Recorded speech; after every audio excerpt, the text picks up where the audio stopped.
बुनियादी जो हकूक मिले क्या मोदी ने दिलवाया? बोलिए, आप मोदी ने दिलवाया आपको? ये तो संविधान की देन है और संविधान ने आपको दिलाया है, लेकिन आप उसको भूल जाते हो। जब राहुल गांधी जी ने जातीय जनगणना की बात उठाई तो मोदी और शाह जी ने ये उठाया, ये देश को तोड़ने की काम कर रहे हैं। अरे भाई, देश को तोड़ने की काम उन्होंने कर रहे हैं, देश को जोड़ने के लिए उन्होंने जाति गणना का डिमांड किया है और हम भी बात करते हैं वो। उसमें आपको मालूम होगा कि कौन कितने, कौन सी कम्युनिटी कहाँ है, उसको क्या करना चाहिए, इकोनॉमिकली कैसा है, सोशली कैसा है, कितनी खेती उसके पास है, कितनी नौकरी उसके पास है।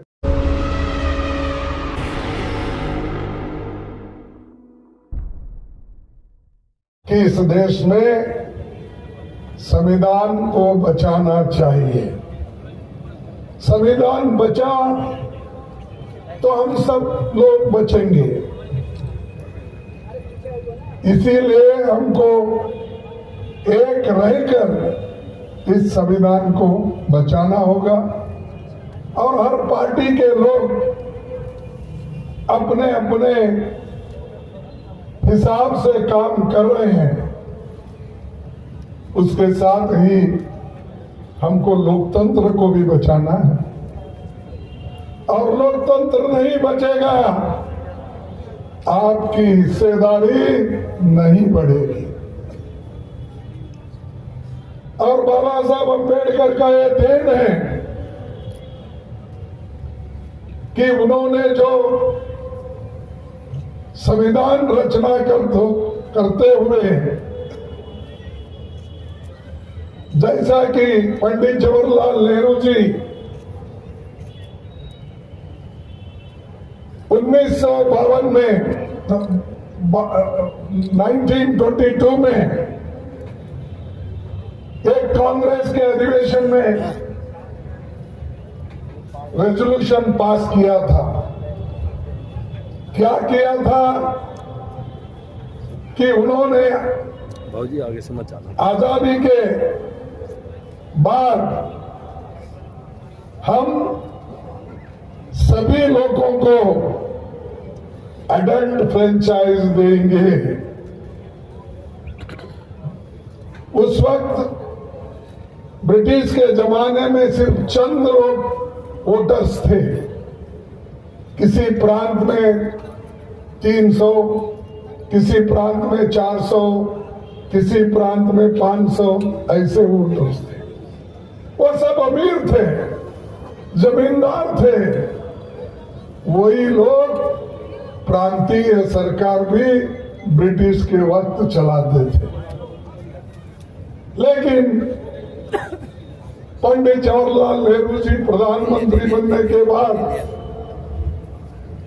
जो कॉन्स्टिट्यूंट असेंबली बन गई और डॉक्टर बाबा साहब अम्बेडकर उस ड्राफ्टिंग कमेटी के चेयरमैन बन गए, तब दोनों ने मिलकर अडल्ट फ्रेंचाइज हमको जरूरी है, चाहे पुरुष हो, चाहे महिला हो, चाहे युवा हो, चाहे गरीब हो, चाहे अमीर हो, चाहे कम से कम रास्ते पे काम करने वाला भी हो, उसको वोटिंग का अधिकार हम दे के रहेंगे।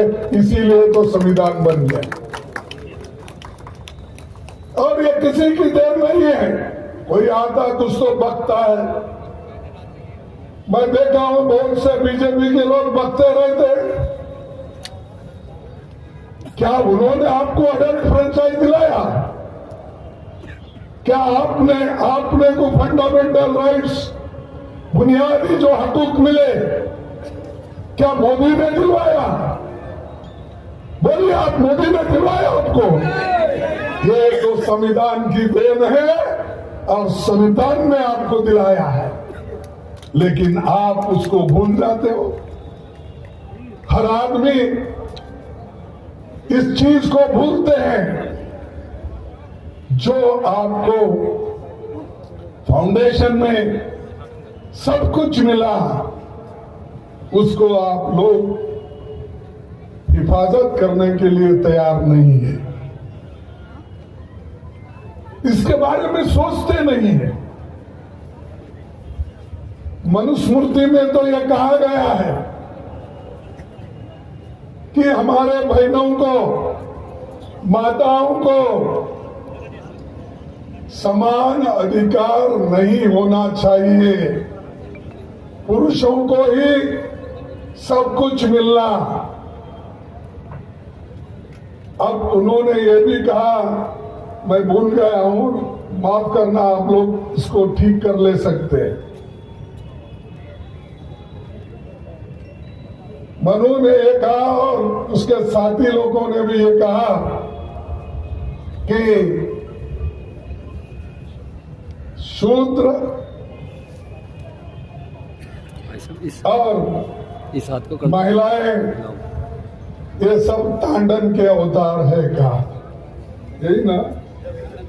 ताड़न के अधिकारी, तांडन के अधिकारी है।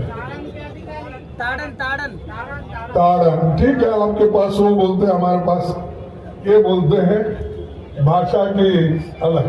लेकिन आपके पास महिलाओं के लिए यह है, लेकिन आजादी आने के बाद महिला आज प्रधानमंत्री बन सकती है, देश के अध्यक्ष बन सकती है, एमपी बन सकती है, एमएलए बन सकती है, जिला पंचायत अध्यक्ष बन सकती है, मेयर बन सकती है।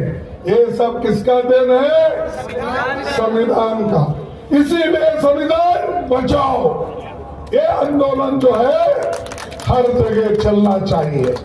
ये मेरा तेरा नहीं है, ये तो सबका है। अगर सब एक रहेंगे तो कुछ हासिल करेंगे, अगर एक नहीं तो कोई किसी को कुछ नहीं मिलने वाला है। सभी लोग डॉक्टर अंबेडकर नहीं बन सकते। एक व्यक्ति ने कॉन्स्टिट्यूंट असेंबली में जाकर सबको मनवाकर जो हमारे को मूलभूत अधिकार दिलाए, और उसी के साथ जो कांग्रेस पार्टी ने उस वक्त उनको साथ दिया, और उसका जिक्र मैं पार्लियामेंट में बहुत बार किया हूं। आज भी हमको वैसा ही रहना चाहिए, और लोगों को ये मालूम होना चाहिए कि देश एक है और देश में सब एक है, कोई भेदभाव नहीं होना चाहिए। लेकिन आज जब राहुल गांधी जी ने जातीय जनगणना की बात उठाई तो मोदी और शाह जी ने ये उठाया, ये देश को तोड़ने की काम कर रहे हैं। अरे भाई, देश को तोड़ने की काम उन्होंने कर रहे हैं, देश को जोड़ने के लिए उन्होंने जाति गणना का डिमांड किया है, और हम भी बात करते हैं वो। उसमें आपको मालूम होगा कि कौन कितने, कौन सी कम्युनिटी कहाँ है, उसको क्या करना चाहिए, इकोनॉमिकली कैसा है, सोशली कैसा है, कितनी खेती उसके पास है, कितनी नौकरी उसके पास है, ये सब निकालने के लिए उन्होंने ये जाति जनगणना का बीड़ा उठाया।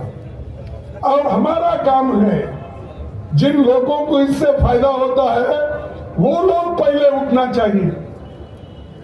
अगर वो लोग अगर पहले नहीं उठे, फिर दूसरा क्यों आपके लिए आएगा, मदद करेगा? या आप सोचिए। अरे जब मेरे को एक बात याद आती है, महात्मा गौतम बुद्ध ने जब अपना धर्म का प्रचार करते वक्त उनके साथ सिर्फ उन्होंने जो दीक्षा दी सिर्फ 5 लोग थे और 5 लोगों के साथ उन्होंने धर्म का जो प्रचार किया, आज दुनिया भर में बुद्ध का नाम, अंबेडकर का नाम प्रसिद्ध है। गुरु नानक जी सिर्फ 5 प्यारों को लेके उन्होंने अपना विचार, अपना धर्म का प्रचार किया। आज 3-4 करोड़ से भी ज्यादा लोग गुरु नानक के उसूलों पर चलते हैं और ये सब जब डिटर्मिनेशन होता है, जब हम एक होके काम करते हैं तो उस वक्त ये हासिल कर सकते हैं। आज बहुत से गरीब लोग भी जो सिख धर्म में हैं, उन्होंने भी बहुत अच्छा अपनी पढ़ाई हासिल की, संपत्ति भी बनाया, सब कुछ किया, लेकिन ये सब कैसा हुआ?